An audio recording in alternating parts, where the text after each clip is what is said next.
If you have a party or casual gathering and want to cook something delicious, this chicken with rice is all you need to prepare. In Ecuador, this dish is very typical for parties or informal gatherings. The ingredients are not hard to find. So before starting with the rest, I will first get the rice cooking. Using a rice cooker makes it much easier. So if you don't know how to use one, here's the tutorial. And now let's get started. After cleaning the chicken well and removing the excess skin, in a pot with already boiling water, I place all the chicken. I'm using chicken pieces and breast, and I suggest you use pieces too so it gives more flavor. In another pot with boiling water, add the carrots and peas. I cut the carrots into small cubes, but you can cut them however you like. Once the chicken is done, reserve the broth and take out all the chicken to shred it. When it's shredded, we're going to make a sauté using a bit of oil, onion, chicken, carrot, peas, salt, and pepper. When you see the onion turning translucent,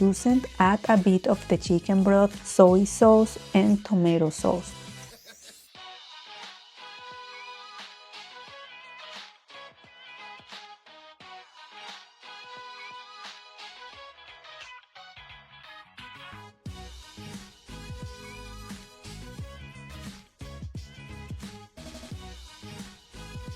Then add the green pepper. You shouldn't leave it for more than 2 minutes because if it gets too soft, it turns bitter, which is why I add it at the end. The tomato sauce and soy sauce will dry up this mixture quickly, so it's also important to cook it for just a couple of minutes, no more. To this sauté, I incorporate the rice and add more tomato sauce and chicken broth if necessary. I'll fry an egg and add it to this mixture.